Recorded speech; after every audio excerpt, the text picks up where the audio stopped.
Garaanna qabbanaa'e oyaan bishaan irra dabalee dhuga.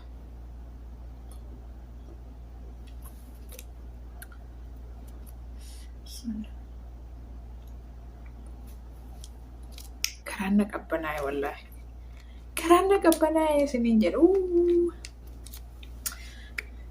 Keeriyaa gootitti goota haati deesse akkasitti diina hinjifattee galte ga. Diina qabattee galte ga. Goota haati deesse waggaa kuma jiraadhu. Intala waggaa kuma jiraadhu.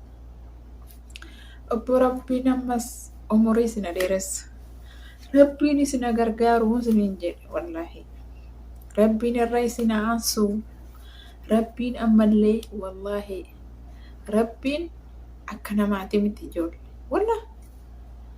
Goota haati deesse wallaahi. Rabbiin eda akka namaati miti. Ati garaa qulqulluun adeemi. Akkasitti jechuudha. Goonni jechuudha. Dhayixee jechuudha. Manuma sii keessa teessee. Manuma sii keessatti irratti dalaydee. Manuma sii keessa teessee.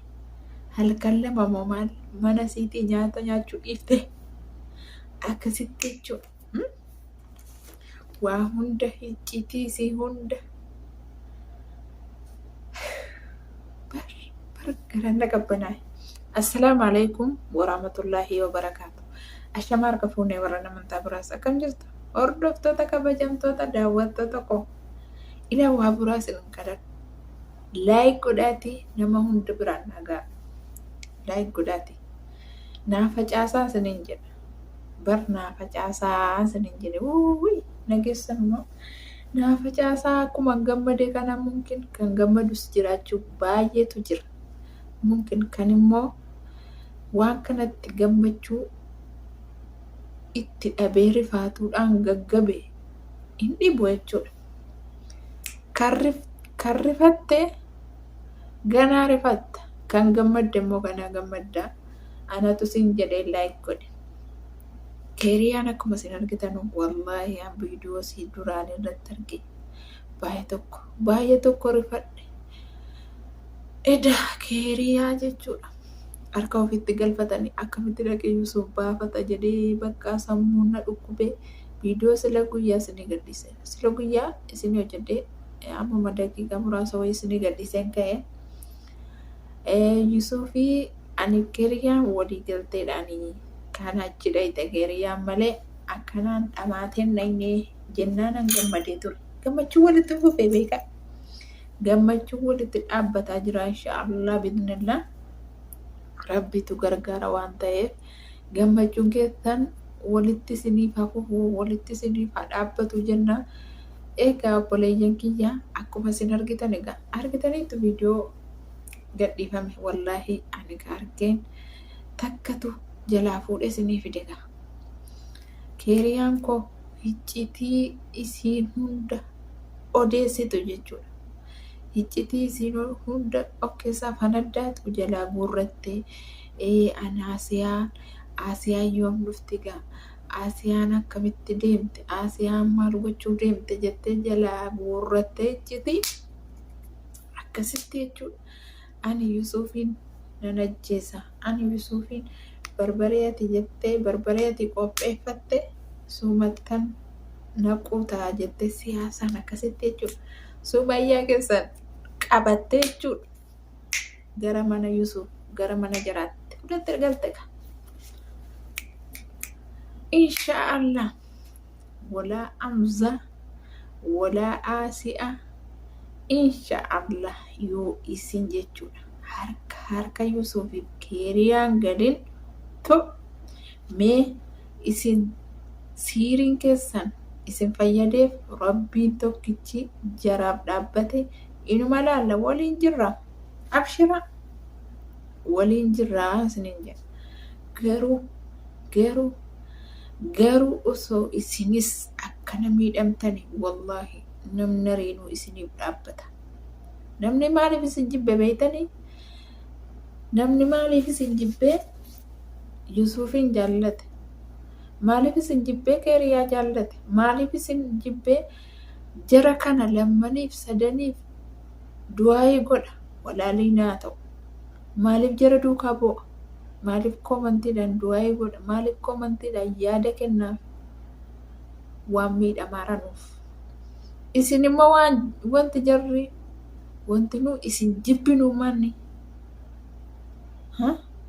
waan isin zulmii taatanii, waan isin kaayinee taatanii, waan isin bakka waan rabbiin hin jaallanne hojjettanii ilma namaa dhamaastanii akkas darartanuuf namni hundinuu funyaan sin qabate. Osoo bakka isin hojjetartan kana Yusufiin ta'ee Yusuf deebisee isin miidhe ta'ee wallaahi an akkasuma jechuudha Yusufiin illee funyaan qabannaa jechaadha. Tunni Yusuf akkasana isin miidhe Yusufiin isa akkuma sana funyaan qabanne akkasuma rabbiin itti kadhanna. Amma namni meeqa osoo nama haqilii qabu ta'e, osoo nama mataa qabu ta'e, osoo nama sammuu qabu ta'e komantiinuma jalaa jaraa jalatti namni ariin du'aayii godhe rabbi irra si aansu jedhu san ilaaltanii edaanuu waan badaa irra jirraayii jettanii deebi'uu qabdan ture otoo waan sammuu qabaattanii. Waan sammuu hin qabneef waan sammuun keessan siirii ta'e siirii yoo gadi bu'eedha gadi buutanii yoo sheexanii keessan ol baheedha ol baatanii yoo gadi buutanuuf namarraa waan namni dubbatus waan namni isiniin jedhus dantaa dhabdan jechuudha. Kun cufamee jira jechuudha. Kana keessa kan guute mana kanaa baanee borimmoo karaa qabnaynaa eessa manni siirii ajaa'ibaa godhu eessa karaan jara kuffemnu kana yaaddu jechuudha. Namni kan itti kenneef rabbi itti yaadee bal'isee akka ilmi namaa maallaan jedhaara maalan godhaara akka jettee itti yaaddee waa hunda teesseetti yaadduuf sammuun kun sirra kaa'amee jechaadha. Sini galee gaama awwalumaa galatti hin gammadee miti bakka garaan na qabbanaa'ee isiniin jedha. Gootummaan masiitti argisiisu erkaayyuu abaatu oofeete. Manuma shira irratti xaxuu numtisi keeriyaan manuma sii dhayite akkanatti ennaasiin viidiyoo laala waan ati jedhaa oolte gaafa viidiyoo kana keessatti waan ta'e arge waan asirratti godhuu jette ennaan jettu gixxin goote keeriyaan qabatte gixxin goote bar rabbitu namaa jiraa. Miidhamaadhaa rabbitu jira innaa jedhamu maqalli wayii fakkaata.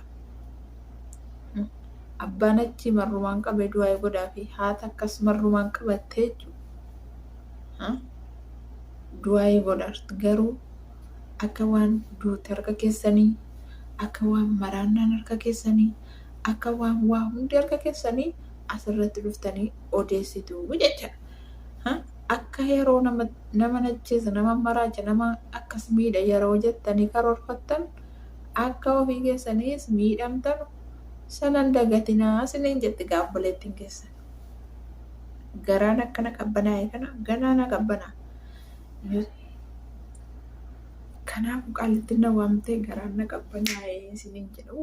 Garaan na qabbanaa'e kuna.